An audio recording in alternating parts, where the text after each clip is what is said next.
आदरणीय जनसमुदाय, गत 15 अगस्त 2020 का दिन स्वाधीनता दिवस का अवसरमा सम्माननीय मुख्यमन्त्री महोदय श्री PS तामाङज्यूले सिक्किम क्रान्तिकारी मोर्चा पार्टी सरकारमा आएदेखिका उपलब्धिहरू, प्रयासहरू साथै केही विशेष घोषणाहरू प्रस्तुत गर्नुभएको थियो। विस्तृत रूपले म यहाँ क्रमैसँग प्रस्तुत गर्न चाहन्छु। सरकारले 365 भन्दा अधिक चिकित्सा अधिकारीहरू भर्ना गरेर स्वस्थ जनशक्तिलाई सुदृढ पार्ने काम गरेको छ। महामारीसँगको लडाईँमा सहयोगार्थ म अनि मेरा मन्त्री परिषदका सदस्यवर्गले मासिक तलबमा 35% कटौती गर्ने निर्णय गर्यौं। साथै माननीय विधायकहरूले यस घातक रोग विरुद्ध लड्न सहयोग पुर्याउन हेतु 1 वर्षसम्म मासिक तलबमा 30% कटौती गर्ने दृढ निश्चय गरेका छन्। पहिलो tertiary cancer care centre STNM multi speciality अस्पताल सोचाक्याङमा स्थापना गरियो।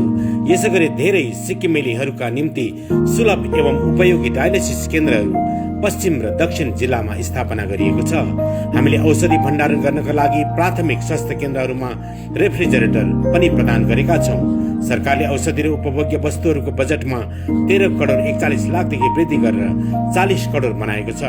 यसैगरी एम्बुलेन्सको तेल खर्च सम्बोधन गर्न हेतु 40 लाख रुपियाँको थप अनुदान राशि पनि प्रदान गरेका छौं, जसले सिक्किमका जनतालाई अझ राम्रो स्वास्थ्य उपचार सुविधा उपलब्ध हुनेछ।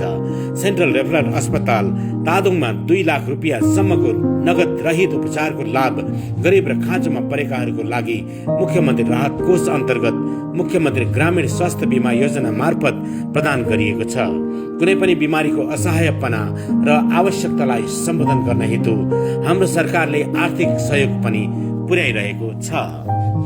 8 वर्षको निरन्तर सेवा पूरा भएपछि समूह C र D श्रेणी अन्तर्गत अस्थायी कर्मचारीहरूको सेवा स्थायी गरिने निर्णय गरियो।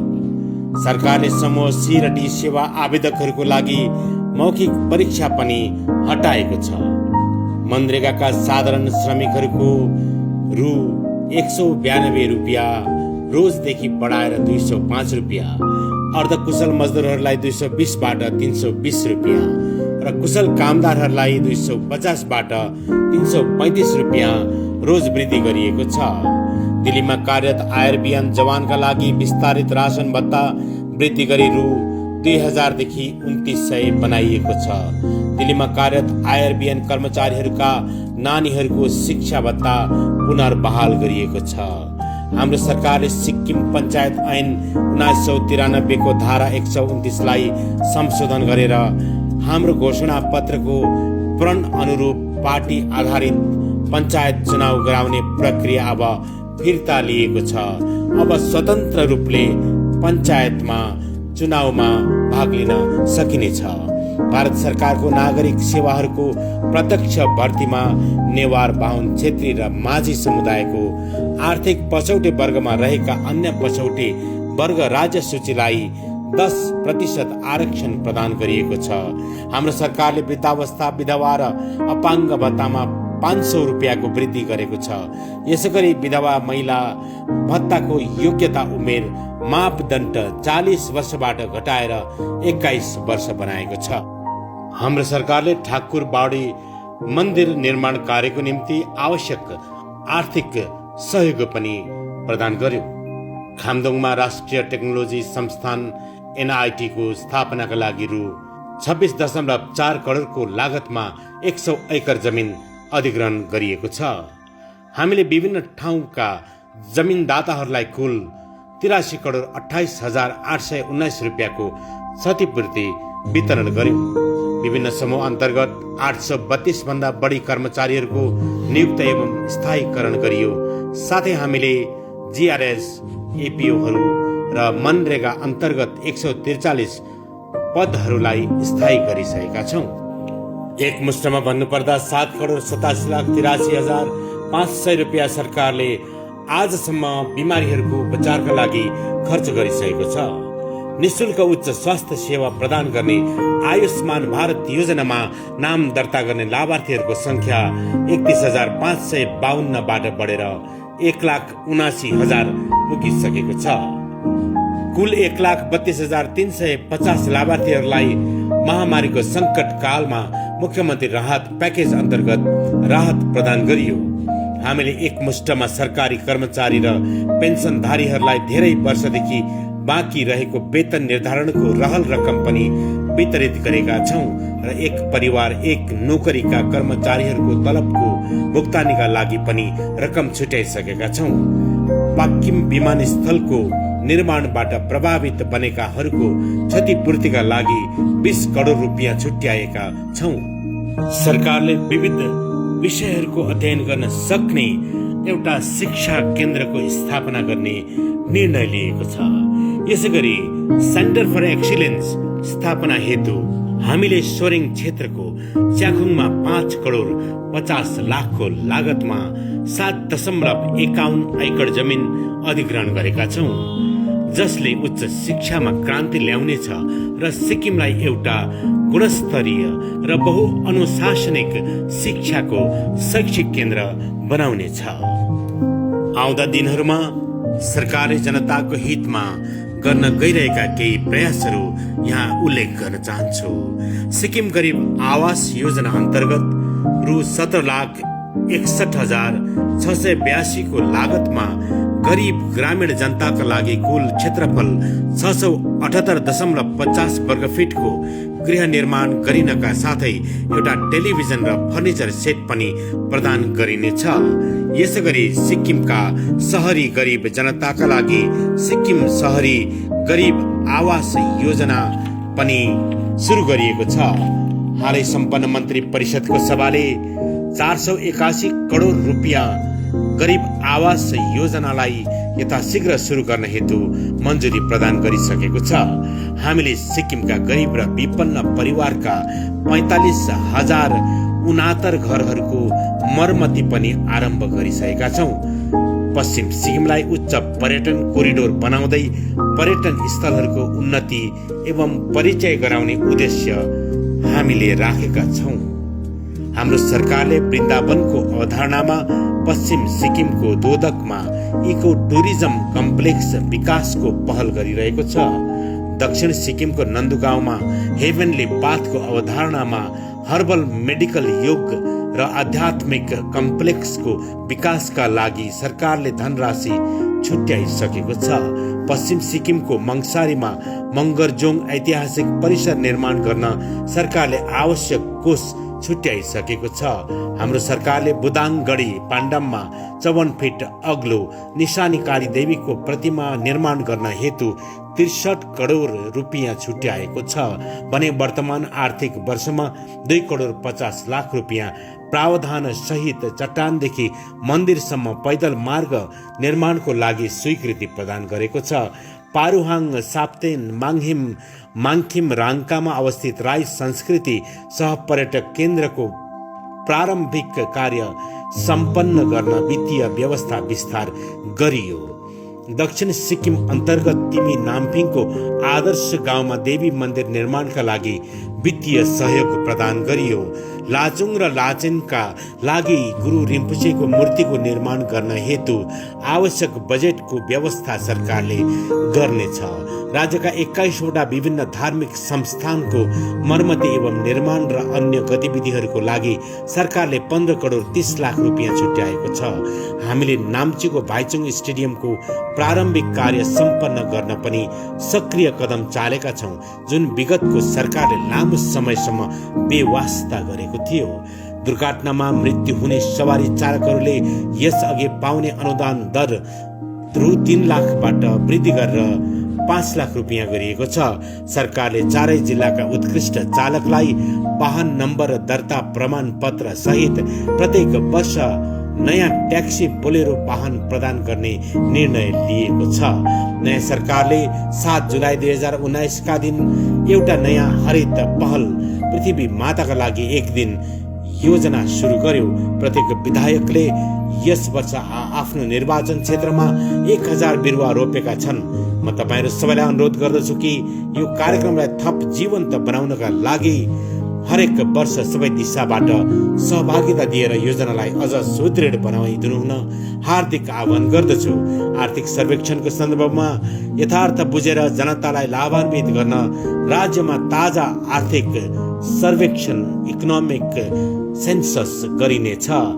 सरकारले सिक्किमका दुग्ध उत्पादक किसानहरूलाई न्यूनतम समर्थन मूल्य MSP को रूपमा दुधको मूल्यमा 8 रुपियाँ प्रति लिटर प्रोत्साहन राशि दिने निर्णय गरेको छ। यसैगरी अदुवा, सुन्तला, अलैँची, हर्दी र फापरको उब्जनी गर्ने किसानहरूलाई न्यूनतम समर्थन मूल्य प्रदान गर्ने सुविधालाई पनि विस्तार गर्ने योजना छ। सरकारले कृषि ऋण मेला गाउँ गाउँमा आयोजन गरेर किसानहरूलाई 3 लाखसम्म ऋणको सुविधा कुनै जाकट बिना उपलब्ध गराइरहेको छ। मोडल गाउँ परियोजना सुरु गरिएको छ, जसमा सामेल छन् पूर्व जिल्लाको रेमेन्दु, पश्चिम जिल्लाको बर्मेक बर्थाङ र चिङथाङ जिपियु, उत्तर जिल्लाको रिङ्गेम नामपादाम र दक्षिण जिल्लाको मामले कामराङ, जसले कृषि र पशुपालन क्षेत्रलाई प्रोत्साहित गर्नेछ। सिक्किमको ग्रामीण र शहरी क्षेत्रहरूमा विशेष गरी शिक्षित बेरोजगार युवाहरूमा स्वरोजगार र आत्मनिर्भर बन्न योग्य उद्यमशील अवसरहरू सिर्जना गर्न दक्ष युवा स्टार्टअप योजनाको सुरुवात गरिएको छ। सरकारले विदेशमा सेवा गर्न चाहने इच्छुक शिक्षित युवाहरूको लागि वैदेशिक रोजगार प्रशिक्षण र भर्ती संस्थान फैक्ट्री स्थापना गर्ने निर्णय गरेको छ। महिलाहरूलाई सशक्त पार्दै विशेष अधिकारका रूपमा अनुबन्धित कामका लागि रु 5 करोडसम्म कुनै टेन्डर शुल्क नलाग्ने, 10 करोडसम्म आधा मात्र लाग्ने र 10 करोडदेखि माथि पुरुष बराबर नै भुक्तान गर्नुपर्ने प्रावधान पनि बनाएको छ। सरकारले सिक्किममा 50 जना UPSC सेवाको परीक्षा दिनेहरूका लागि नरबहादुर भण्डारी सरकारी महाविद्यालय तादोङमा निःशुल्क UPSC कोचिङ पनि सुरु गरेको छ। हाम्रो सरकारले मुख्य रूपले मुख्यमन्त्री छात्रवृत्ति योजना CMMSS अन्तर्गत जङ्गु उत्तर सिक्किमका विपन्न वर्गका लागि 5 सिट छुट्याइदिएको छ। सिक्किममा लगानी गर्नुहोस् नामक योजनालाई प्रोत्साहित गर्न र विदेशी तथा राष्ट्रिय लगानीकर्ताहरूलाई आकर्षित गर्न हाम्रो सरकारले नयाँ औद्योगिक र लगानी नीति ल्याउने निर्णय गरेको छ। स्थानीय बासिन्दाहरूलाई प्रोत्साहन गर्न र उनीहरूको प्रतिभालाई अझ प्रगाढ बनाउन सरकारले सिक्किम फिल्म नीति सुरु गरेको छ। यस अन्तर्गत क्षेत्रीय र स्थानीय फिल्म निर्माताहरूलाई 20 लाख रुपियाँ र अझ उच्च स्तरका निर्माताहरूलाई 1 करोड रुपियाँसम्मको प्रोत्साहन राशि प्रदान गरिनेछ। सिक्किमको भौगोलिक स्थितिलाई ध्यानमा राखेर 5 मेगावाट क्षमताको माइक्रो र मिनी हाइडल प्रोजेक्ट स्थापना गर्ने अवधारणा सुरु गर्दैछौँ, जसमा सिक्किमका स्थानीय इच्छुकहरूलाई मात्र अवसर प्रदान गरिनेछ। हाम्रो सरकारले सिभिल सेवा अधिकारीहरूको मागलाई पूरा गरिसकेको छ र सरकारी कर्मचारीहरूको लागि सिभिल सेवा संस्थानको निर्माणका लागि 20 करोड रुपियाँ आवन्टन गरिसकेको छ। रिनाक सरकारी महाविद्यालयको स्तर वृद्धि गर्न र पूर्वाधार निर्माणका लागि सरकारले 32.2 करोड रुपियाँ छुट्याएको छ। गेजिङ डिग्री कलेजको लामो समयदेखि थाँतीमा रहेको जग्गाको समस्या समाधान गरिएको छ र पहिलो चरणको निर्माण तत्काल सम्पन्न गर्न 4.4 करोड रुपियाँ स्वीकृति गरिएको छ र दोस्रो चरणमा शैक्षिक ब्लक, छात्रावास, प्रेक्षागृह, खेलकुद परिसर आदि जस्ता थप पूर्वाधारहरूको निर्माणका लागि सैद्धान्तिक रूपमा सहमति पनि जनाइएको छ। हाम्रो सरकारले सिक्किम विश्वविद्यालयको पहलमा राज्यका महाविद्यालयहरूमा राजनीति विज्ञान, भूगोल र समाजशास्त्र, फिजिक्स, गणित, अङ्ग्रेजी जस्ता विभिन्न विषयहरूका लागि स्नातकोत्तर पाठ्यक्रम एक्सटेन्सन अफ स्टडी सेन्टर कार्यक्रम अन्तर्गत सुरु गरेको छ। यसमा एक सत्रमा अधिकतम 25 जना विद्यार्थी प्रवेश लिन सक्नेछन् भने सिक्किमे विद्यार्थीहरूको निम्ति 100% आरक्षण गरिएको छ। राज्य सरकारले राष्ट्रिय शैक्षिक नीति 2020 लाई हार्दिक स्वागत गर्दछ, जसले विद्यालय र उच्च शिक्षा दुवै क्षेत्रका लागि एक व्यापक दृष्टिकोण र व्यापक रूपरेखा प्रदान गर्दछ। हाम्रो सरकारले राष्ट्रिय शैक्षिक नीति 2020 बमोजिम विस्तृत शिक्षा रणनीति बनाउन सिक्किम शिक्षा सुधार आयोग गठन गर्नेछ। हाम्रो सरकारले प्राथमिकदेखि कलेज तहसम्म विदेशी संस्थानहरू लगायत भारत र सिक्किममा रहेका विभिन्न संस्थानहरूमा तालिम प्रदान गर्ने लक्ष्यमा शिक्षा कोषको सुरुवात गर्नेछ। सरकारले माध्यमिक विद्यालयदेखि कलेज तहसम्म नैतिक विज्ञान र मानसिक स्वास्थ्य विकास नामक एउटा नयाँ कार्यक्रमको लागि कोष सुरु गरिसकेको छ। यस कार्यक्रमले विद्यार्थीहरूलाई व्यक्तिगत, सामाजिक र व्यवहारिक सरोकारका लागि पनि सहायता प्रदान गर्नेछ। सिक्किमको अब आफ्नै स्वतन्त्र BSNL प्रशासनिक नियन्त्रण केन्द्र हुनेछ।